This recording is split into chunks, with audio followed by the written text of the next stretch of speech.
Hi everyone, welcome to our next session.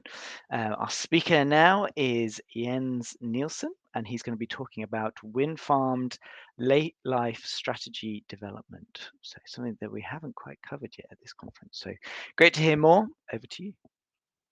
Yeah, thank you. Yeah, late life strategy development. I'll share all the secrets about that, I hope. And if not, then ask questions afterwards. So I'll walk through it quite fast, and then hopefully there will be a lot of discussion in the end. So let's see. Yeah, the recipe for late life strategy development: understand your restrictions. That's part number one.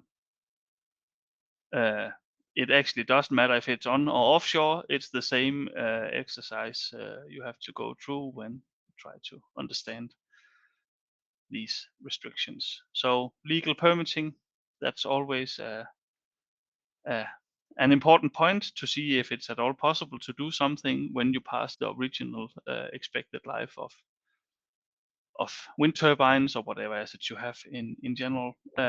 Some permits are quite open. That means you will have a lot of opportunities to optimize, rebuild, whatever it could be, and some are very locked to specific turbine types, models, maybe even specific sub-models of the overall turbine model. So this is a place where you can either get a lot of freedom or you can be locked up completely. Land leases. Oh, sorry, that's too fast. That's another point. Can you extend, under which conditions, or is it owned land, so you have no restrictions on that? Grid compliance requirements could also be an option. Are you locked in by the original requirements? Does it require updates, technical upgrades to fulfill new requirements in case of a life extension? And if you want to repower, what are the rules then on the grid compliance part? Very important topic, and a lot of changes are implemented these years in all countries, pretty much. So it's very country specific what the rules are here. And then it could be something also about availability of personnel, tools, parts. See, some turbine models are getting harder and harder to service because you can't get the parts; they are obsolete, or you can't have anything repaired, or key components are failing because of wear out, and you have no options or very few options to get it back running. So maybe it's not worth doing life extensions then. Now maybe you need to make cannibalization plans in your wind. And then data availability. What do you have? And it's kind of a prerequisite to do analysis work is to have some data available to perform the work on. So if you have no data, then it might be hard to convince all the authorities that it's a good idea to do a lifetime extension or modify existing assets. So understand what you have and what you're missing here. That's really important. What are the restrictions? Step number 2, what are the options then? Do you want a site-specific maintenance strategy? Define new maintenance schemes, maybe even on turbine level, or at least on site level compared to what you have been doing so far. If you are approaching end of life, do you want to stop doing anything but the stuff required by law, or in general optimize depending on your strategy there. You can do lifetime extension in most cases. Turbines are built to certain standardized wind conditions, climatic conditions. That doesn't exist in real life. So typically you have a margin to exploit from a loads life perspective. So if your turbine is running quite well, then potentially there's a good opportunity to extend the current scheme with some years. And then we can look into also partial repowers or full repower situations. So what's missing before you can make the decision which option you pick? Do you know your foundation design? Do you have original drawings or calculations available? That will make it a lot easier to recalculate uh, based on maybe data from the turbines, or also in partial repower situations with new nacelle rotor sets to do calculations and check what the load capacity of the foundation is. The same with the turbine tower primarily. How much do you know on the design of the turbine? What are the parameters, and how does the loads look after some years of operation?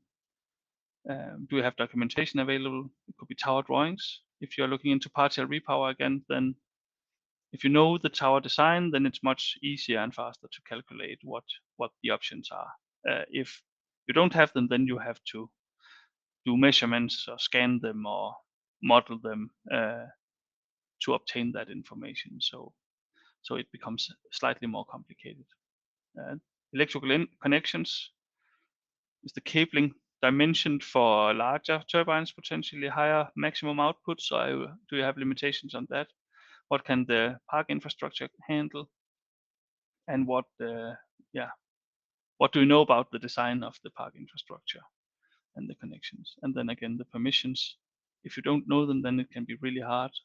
Is there new regulations that you need to adhere to when you yeah, no matter what you want to do, sometimes you have rules around the maintenance schemes, and if you are looking into a full repower, there will for certain be new rules to follow. But when you know the missing elements also, then you can create a plan to close the gaps and figure out what the realistic options are, and then make the business cases to check what makes sense for your project. The way we tend to organize ourselves around the understanding operations of wind farms, then we have a data collection side. Let me just point here on the left hand side of this pyramid, and we have a operational side. And if you can do basic operation, keep the turbines running, have spare parts, you have the tools, some procedures in place on how to do stuff that will keep you operational, and maybe you collect some data, well, then you're at a basic level. You can do some budgeting exercises and operate as is, more or less. Then if you start to analyze data, that will enable optimized service and maintenance setups, preventive schemes, maybe even predictive in some cases. And that will bring you to another level where you can do the new service schemes, and you can have some OpEx reductions as a consequence. If you start to digitalize and you start to automate some of the processes around the handling of the turbine operation, then you can also start to dig into performance optimizations. It could be power curve adjustments. It could be some seasonal tweaks, maybe handled through the SCADA systems to increase the output or the AEP. And then when you're in control of all of those elements and have the capacity and capabilities to analyze it, then you can start to do some detailed planning, figure out when do you need to invest in what, and what makes sense for this wind farm. And essentially, these elements will end out in some cash flow curves that could look like this. So you have typically an OEM warranty in the early years of a turbine.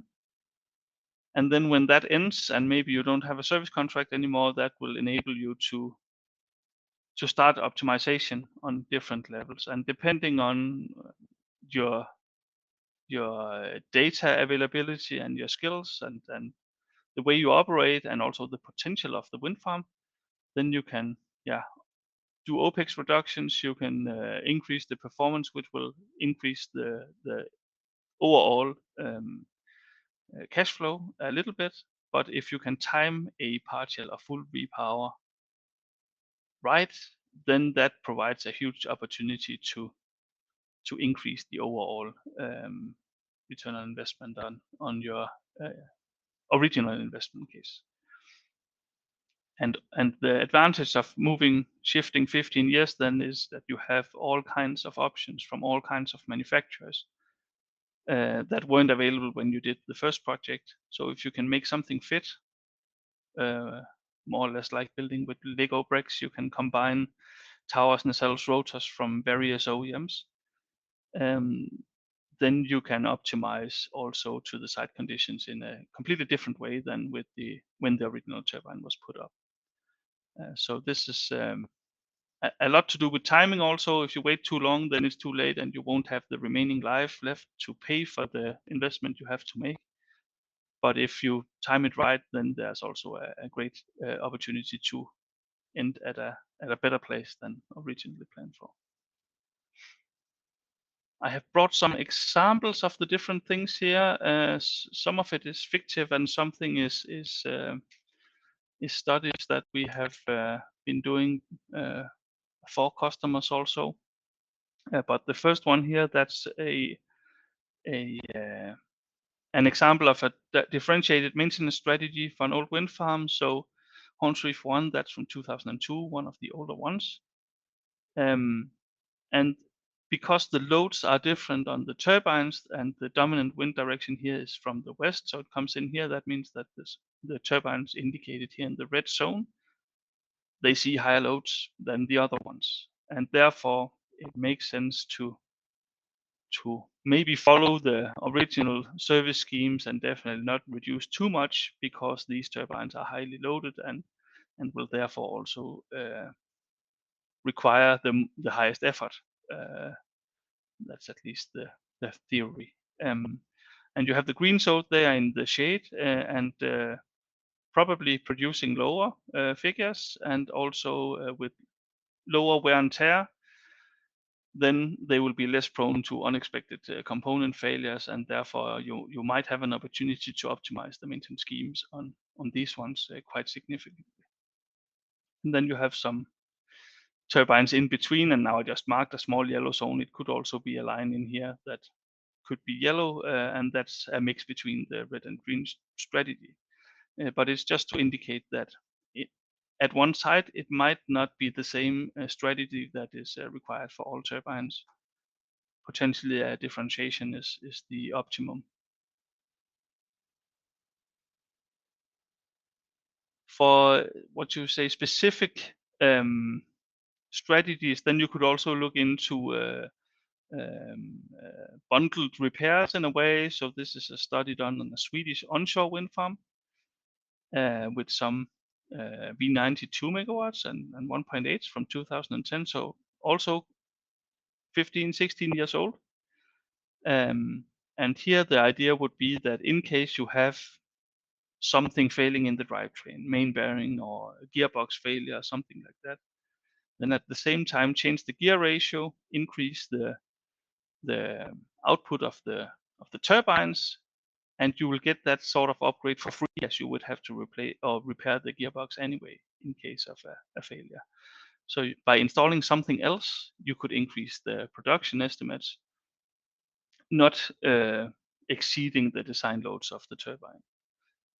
In this case, that would be with a change gear ratio, of course, something with noise that needs to be analyzed, and also with loads to investigate, but that can be done. And then for a smaller investment, and maybe almost no investment, you can have increased output for the remaining life. It could also be rotor replacements, installing different blades, longer blades on turbines. It could be tower extensions.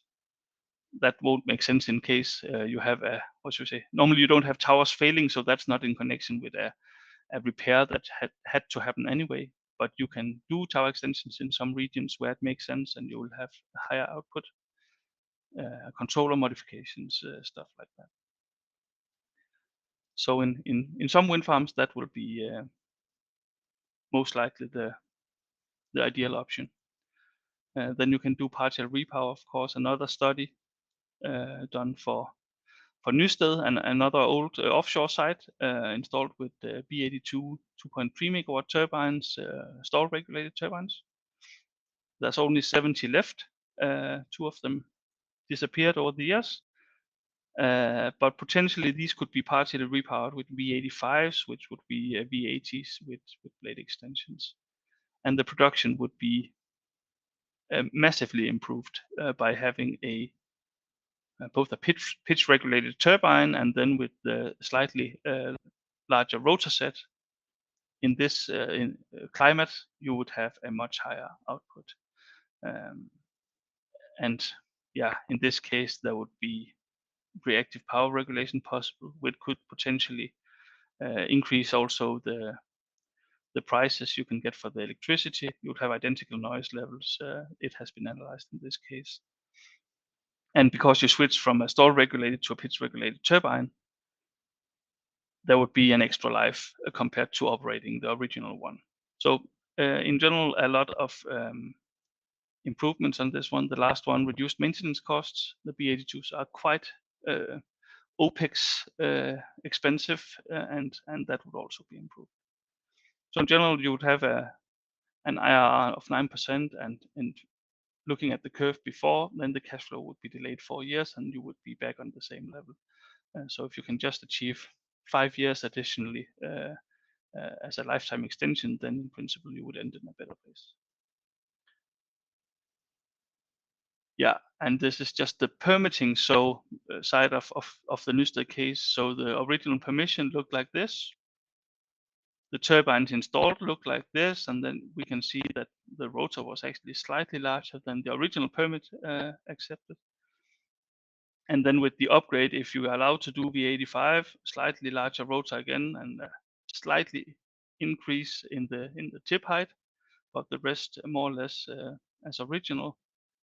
That would be an option. Or if you install a V80, then you are home safe, as you are putting what should you say, you shorten the tip height a bit, and then you are back to the original specification. Yeah, that was the last example I brought. Of course, you have full repower options as well, but that's the same as making a new project, just including decommissioning first. So that's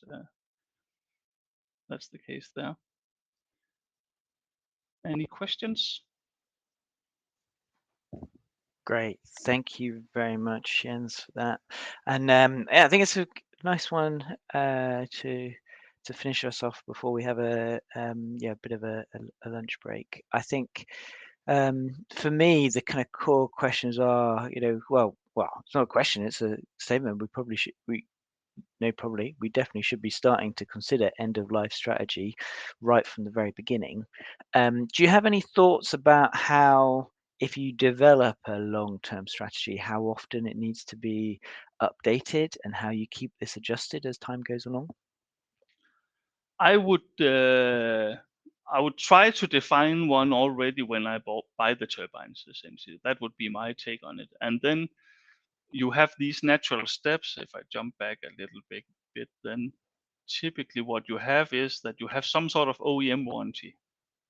If that's 2, 3, 5 years, whatever it is, that would be a good place. A year before that expires would be a good time to adjust, if you want to adjust, depending on what you want to sign for the next service agreement. Is that with the OEM? Is it already longer?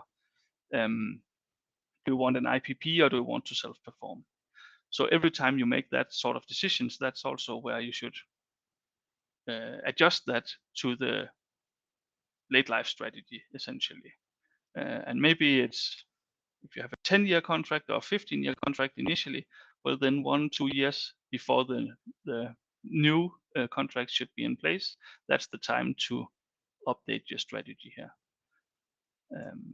Often it requires adjustments, I would say, to how at least the OEM contracts normally look.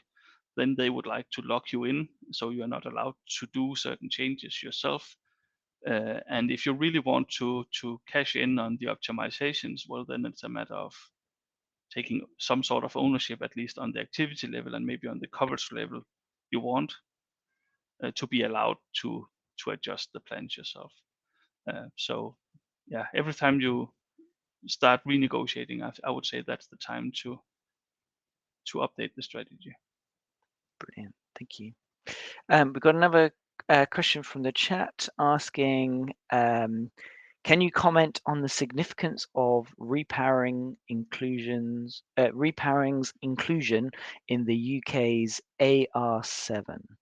Do you see opportunities for new UK projects? I must admit, I don't really know what was it, IA7? AR7. AR7. I don't know what that is, to be honest. So I don't know. I know I have been I have been part of both partial and full repower projects in UK also within the last 3 years. So there are options there. I would also say that there are options for, what should you say, unused permits from the older days by reinstalling some used decommissioned equipment from elsewhere. The OEMs are not making small enough turbines anymore, but there are options to get decommissioned ones, and it's essentially the same exercise and the same kind of analytics work you have to do if you install a new turbine or if you install a used one from day one. Then you have different capex opex balancing, but the what you say project mechanisms are the same. So there are opportunities in UK. I have also been part of looking into offshore repowering, partial repowering in UK. So that is not impossible, but there can be some restrictions limiting the options quite drastically. So at the moment, I haven't seen any cases in favor of that compared to a full repower. But I would say if you have older turbines that operate well offshore, then you should probably keep them in operation as long as you can. And then if you have some that are not operating well anymore, it could also be bankrupt OEMs or not existing OEMs that installed turbines, and now it's really difficult to get parts and get expertise to operate them. Then maybe it makes sense to do a partial repower and even install a slightly smaller turbine to stay within the limitations if you know that the new one you get in is something you can operate for many years. Cool. Yeah. So just to add, they replied back, and obviously AR is the UK allocation round 7, so it's the mechanism for awarding contracts for difference and a key driver for new wind projects in the UK. But I think we'll exclude the details. I think your answer still stands around the opportunities being there and some of the restrictions, but how long-term planning is a support for all of that. Do you agree?